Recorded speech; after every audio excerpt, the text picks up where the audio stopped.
Hello साथियों, कैसे हैं आप लोग। आशा करता हूं कि आप लोग ठीक होंगे। और कल जिस टॉपिक पे मैंने बनाया था सावित्रीबाई फुले का जन्म कहाँ हुआ, कैसे हुआ, ये सारी चीज़ें और जन्म के समय क्या क्या घटनाएं घटी, उन सारी उन सारी चीज़ों के बारे में मैंने बताया आपको। आज जिस टॉपिक पे बात होगी वो है बचपन, यानी बचपन क्या कैसे गुजरा और क्या था, ये सारी चीज़ों को मैं आज के वीडियो में आप लोगों से बातचीत करूंगा बचपन के बारे में। तो साथियों देखिए, सावित्री बाई की जो बाल अटकेलियाँ थी वो माँ बाप को धन्य हो उठे थे कहते हैं। और जात यानी लड़कियों की जात जो होती है, औरत की जात यानी लड़कियां बहुत जल्दी बड़ी हो जाती हैं। ये सामाजिक बात है, ये हर आदमी इस तरह की बातों को करता है। देखते ही देखते सावित्री बाई घुटनों के बल रेंगते हुए आंगन में घूमने लगी। यानी जैसे जैसे बच्चे की उम्र बढ़ती है वैसे वैसे बच्चा जो है वो इस तरह से एक्टिविटी करने लगता है। खंडो जी अपनी लाडली सावित्री के लिए लकड़ी के खिलौने और बहुत चाव से एक रेड़ू भी ले आए। सावित्री को यानी सावित्रीबाई फुले को खंडो जी कभी कभी अपनी पीठ पर बैठा कर खुद घोड़ा बनकर उन्हें जो है क्या करते थे, खिलाते थे, घुमाते थे। इस तरह की एक्टिविटी जो पिता कर सकता है वो करते थे वो। तो सावित्री बाई जो छोटी आयु से ही बहुत ही चंचल, नटखट और शरारती भी थी। यानी चंचल भी थी, नटखट भी थी और शरारती भी थी। साथियों जो भी चीज़ मैं बता रहा हूँ उसको आप लोग नोट करते जाइए और जिससे आपको हर एक पॉइंट को अच्छे से समझने में आसानी होगी। तो खंडो जी के आंगन में धूप छांव की तरह आंख मिचौली का खेल चलता तो लगता मानो सावित्री भी उसी खेल के साथ ही खेल रही हो। ऐसा दृश्य देखकर खंडो जी के मन में कौतूहल यानी बहुत खुशी महसूस होती, लेकिन माँ की जान कश्मकश में पड़ जाती कि वह अपने पिता से कह उठती, देखिए रोकिए ना बेटी को, उठा लाओ, मेरी बेटी को धूप ना लग जाए। वो क्यों कहते थे? क्या होता है जब उसे पाटिल के इस कथन से पत्नी में नोकझोंक शुरू हो जाती है, यानी दोनों लोगों में नोकझोंक शुरू हो जाती है इस बात पे कि बेटी खेले तो खेलने दीजिए। वो कहती है, माँ जो कहती है वो नहीं, बेटी को मत खेलो वरना धूप लग जाएगी। तो सावित्री की माँ तुनक कर आगे बढ़ती हैं और सावित्रीबाई फुले को उठा लेती हैं। देखिए माँ की जो ममता होती है कितनी जो है बहुत अपार होती है, बहुत ज़्यादा माँ के अंदर जो है दया होती है, दया भाव माँ के अंदर बहुत ज़्यादा होता है। सावित्री माँ जैसी गोरी, नाजुक और सुंदर दिखाई देने के बावजूद पिता की तरह मजबूत कदकाठी, यानी मजबूत भी थी, कदकाठी और स्वस्थ शरीर वाली बालिका थी। सावित्री कभी भी बीमार नहीं पड़ती थी। बच्चों के साथ खेलते कूदते समय सावित्री केवल उनका नेतृत्व मतलब कहने का मतलब है लीडर बनती थी। यानी बचपन से ही वो उनके अंदर इस तरह की एक्टिविटी शुरू हो गई थी साथियों, यानी लीडर बनना। तो इसीलिए वो जब वक्त आया, जब इस तरह के उनके साथ हालात पेश आए समाज में, तो वो लीडर बनी। और समाज में जो औरतों की जो बहुत सारी परेशानियां थी, पढ़ाई को लेकर, सती प्रथा को लेकर, इन सारी परेशानियों को दूर करने के लिए उन्होंने नेतृत्व किया औरतों का। तो साथियों देखिए, आप अपने भी बच्चों को इस तरह से आप ट्रेन कर सकते हैं। आप अपने बच्चों को अच्छी से अच्छी एजुकेशन दे सकते हैं जिससे वो लोगों का नेतृत्व करें, लोगों को सही मार्गदर्शन दिखाएं। कम से कम अगर हम ये सोच लें कि अपने बच्चों को इस तरह की, अपने लड़कियों को इस तरह की एजुकेशन दें जिससे कि वो अपने कम से कम घर में तो अपने घर को तो लीडर बन सकें, घर के लीडर बन सकें और घर को अच्छे से सुचारू रूप चला सकें। इतना तो कर सकते हैं हम लोग। और अपने पास पड़ोस को भी समझा सकें, वो अपने पास पड़ोस को समझाए। इस तरह से हम अपने समाज को अच्छे से अच्छी जगह पे पहुंचा सकते हैं और लोगों को अच्छी एजुकेशन दे सकते हैं। आपका उद्धार शिक्षा से ही है। अगर आप शिक्षित नहीं होंगे तो आपका उद्धार नहीं हो सकता है। आप फिर वही जहां थे वहीं रह जाएंगे और आपका उद्धार फिर नहीं हो सकता है साथियों। तो आपको अपना उद्धार करने के लिए शिक्षा को ग्रहण करना होगा। शिक्षा ही एक ऐसा जो है साधन है जिसके माध्यम से आप अपने समाज को और खुद भी और अपने परिवार को सही रास्ता दिखा सकते हैं। लेकिन शिक्षा को भी अच्छे ढंग से ग्रहण करना है और सही शिक्षा को ग्रहण करना है, जिसके कारण हम अपने समाज को, अपने घर को, अपने खानदान को, सारी चीज़ों में ध्यान लगा सकते हैं। आज हमने देखा है कि घरों के अंदर क्या होता है, घरों के अंदर जो औरतें होती हैं वो फिजूल के कामों में बड़ा दिमाग लगाती हैं। सीरियल में देख रही हैं, सीरियल में क्या चल रहा है कि सीरियल में एक बहू, एक बेटी किस तरह से मतलब षड्यंत्र रच रही है कि उसके खिलाफ कैसे षड्यंत्र रचा जाए, इसके खिलाफ कैसे षड्यंत्र रचा जाए। इन सारी चीज़ों के में दिमाग लगाती हैं। ये दिमाग नहीं लगाती हैं कि अपने बच्चों को कैसे उनका शारीरिक विकास, मानसिक विकास और एजुकेशन की तरफ हम आगे बढ़ा सकें। साथियों, इन सब चीज़ों की तरफ ध्यान नहीं देता है। इसी वजह से हमारे घर के बच्चे जब बिगड़ जाते हैं तो कहते हैं कि हमारे घर के बच्चे बिगड़ गए हैं। कहीं ना कहीं गलती हमारी भी होती है उनके बिगड़ने के पीछे। हम क्या करते हैं, हम फिजूल की चीज़ों में दिमाग अपना खपाते हैं और फिजूल की चीज़ों में अपना वक्त गंवाते हैं, जिसके कारण हम तो बिगड़ते ही हैं। साथ में हमारे घर के जो बच्चे हैं, जो छोटे बच्चे खेल रहे, वो भी हमको देखते हैं, हमको वॉच करते हैं, वो भी वही एक्टिविटी करना शुरू कर देते हैं, जिससे बिगाड़ पैदा होता है। साथियों, इस तरह से समाज बिल्कुल भी नहीं सुधर पाएगा। हमें सुधारने के लिए कदम बढ़ाना होगा। उस कदम को बढ़ाने के लिए हमें शिक्षा की ओर अग्रसर होना होगा, तभी हम अपने समाज को अच्छे से बढ़ा सकते हैं। मैंने जो बातें कही हैं शायद कुछ लोगों को कड़वी भी लग जाएं, तो उसके लिए माफ़ करिएगा, क्योंकि मैं जो बात कहता हूँ सच कहता हूँ, इसीलिए लोगों को कड़वी भी लगती है, इसीलिए लोग पसंद नहीं करते हैं बात सुनना। क्योंकि कड़वी बात हमेशा, अच्छी बात कड़वी होती है और वो नीम की तरह कड़वी होती है जो हलक से नहीं उतरती है। इसलिए मीठी, जो खराब बात होती है वो मीठे शहद जैसी होती है जो आसानी से उतर जाती है। इसीलिए सच हमेशा, कहावत कही गई, सच हमेशा कड़वा होता है। इसलिए हमें सच को ध्यान में रखते हुए, इन सारी चीज़ों को ध्यान में रखते हुए हमें ये काम करना होगा। और ख़ासकर हमारी घर की जो माताएं बहनें हैं उनका बहुत अहम रोल होता है बच्चों के एजुकेशन पे, बच्चों की जो है तरबियत पे, बच्चों के अच्छे विकास पे, यानी बच्चे किस तरह अच्छे बने या ख़राब बने, इस पे सारा जोर जो होता है वो माताएं, माँओं का बहुत अहम रोल होता है। अगर माएँ इस बात को समझ लेंगी तो आने वाला वक्त बहुत अच्छा होगा और बहुत अच्छा होगा साथियों। तो अब आगे आते हैं। अभी इस बात से भी सचेत रहती हैं कि कहीं किसी को चोट ना लग जाए, इसी कारण माँ बाप को उसकी तबीयत की जरा सी भी चिंता नहीं रहती थी।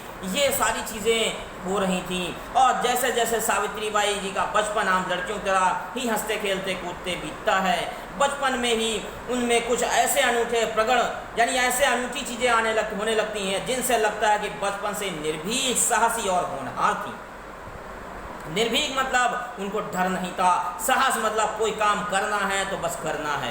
ये सारी चीज़ें उनके अंदर आ चुकी थी। बचपन से ही खतरों से जूझने में उन्हें अपार आनंद मिलता था, यानी बड़ी खुशी होती थी। यानी जब उन्हें खतरा, यानी जो डेंजर चीज़ों से करने में बड़ा मज़ा आता था, क्योंकि बचपन में इस तरह के हालात बच्चों के साथ होते हैं।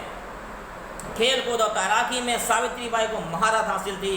गुलेल चलाना, पत्थर से सटीक निशाना लगाना, फल तोड़कर आने बहुत होशियार और चतुर थी।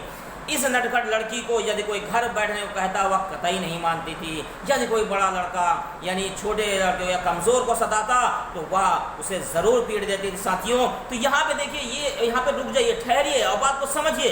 यानी जब कोई वो बड़ा लड़का छोटे को सताता तो छोटे बच्चे सताता तो वो जो है उसको पीट देती थी, ज़रूर पीट देती थी। क्यों?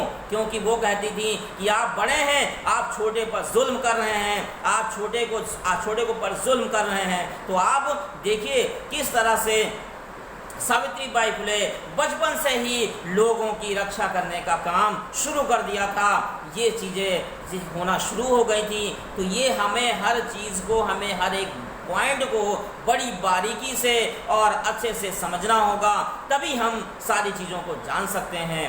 देर तक इधर उधर घूमना, जंगल में जंगली फूलों और पशु पक्षियों को देखना, उनके नाम जानना, उन्हें पकड़ने का प्रयास करना, किसी पक्षी को चुपके से पकड़ने के लिए उसके पास जाना और किसी साथी के जोर पे हंसने पर फुर से हो जाना रोज़मर्रा की बात थी। ये सारी एक्टिविटी हो रही थी। ये सारी की सारी एक्टिविटी हो रही थी। एक बार ये घटना ऐसी है कि आप सुनेंगे तो भौचक जाएंगे।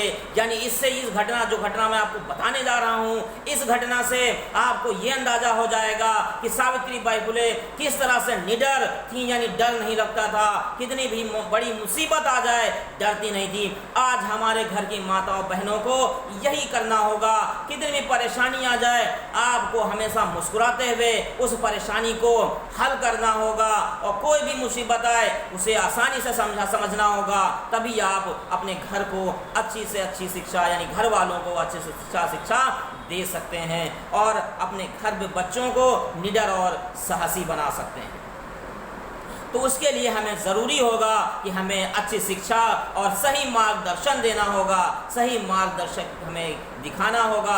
तभी हम, यानी मैं सारे समाज से बात कर रहा हूँ, ये सारी सबको बता रहा हूँ कि हमारा जो अहम रोल होता है बच्चों की शिक्षा को बहुत ध्यान रखना है। अगर हमने बच्चों की शिक्षा पे ध्यान नहीं दिया तो हम भी जिस तरह से आज परेशानियों भरा कोई भी बात हमको कोई बताता है तो हम उस पर आंख बंद करके भरोसा कर लेते हैं और गलत राह पे चल देते हैं।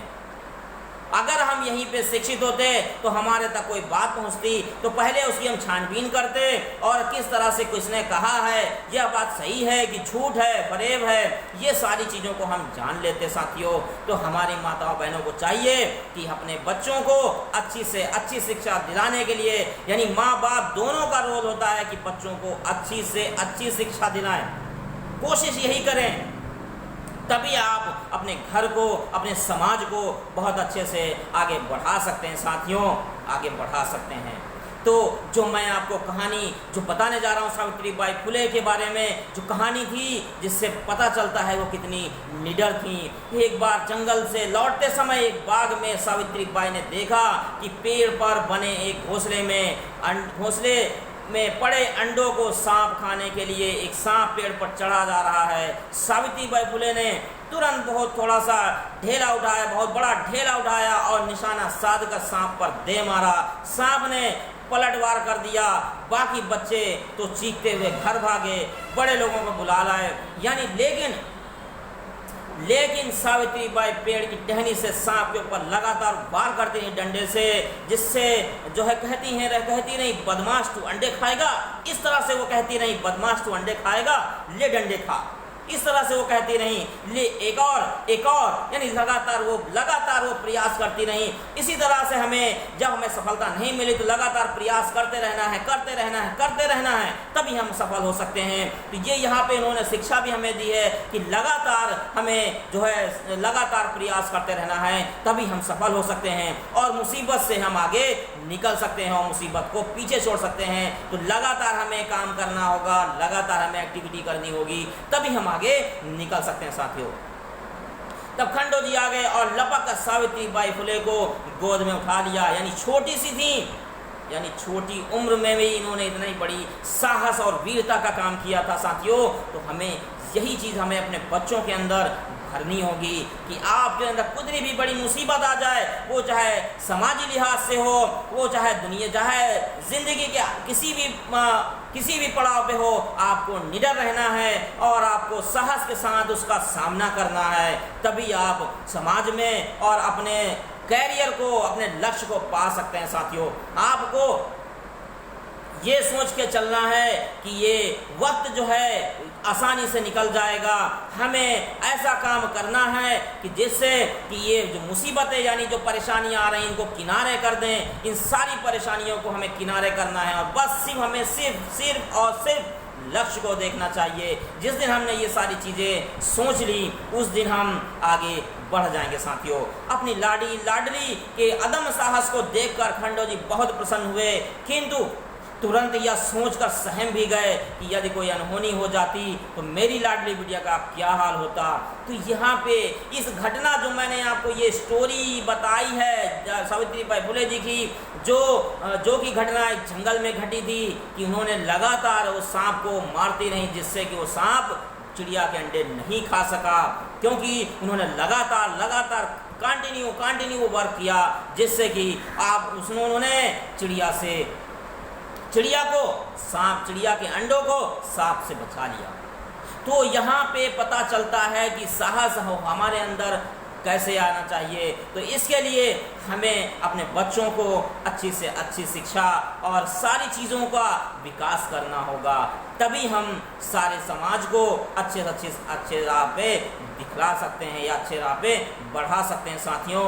तो आज जो मैंने बात की है आप लोगों को, कल जो मैं बात करूँगा एक अनोखी भेंट कल का जो एपिसोड होगा बहुत ही इंटरेस्टिंग होगा। आने वाला जो वक्त है, जो भी ये स्टोरी जैसे जैसे आगे बढ़ेगी आपको इंटरेस्टिंग बातें सावित्रीबाई फुले जी के बारे में पता चलेंगी, किस तरह से क्या क्या चीज़ें उन्होंने की। वैसे ही इस कहानी में रोचकता बढ़ती चली जाएगी और बढ़ रही है धीरे धीरे से। जैसे पहला एपिसोड था, दूसरा एपिसोड जैसे ही आया, अब रोचकता बढ़ रही है, क्योंकि उनका वक्त जैसे जैसे वो बढ़ रही हैं, उम्र में बढ़ रही हैं, वैसे उनकी कहानी में वैसे उनकी ज़िंदगी में रोचकता लगातार बढ़ती चली जा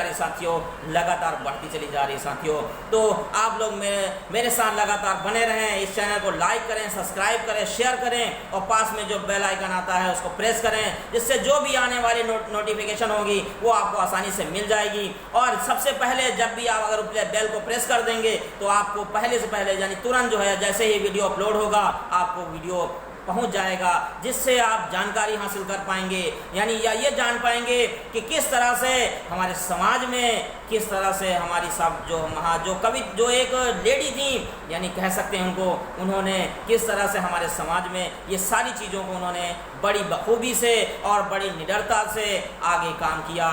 थैंक यू।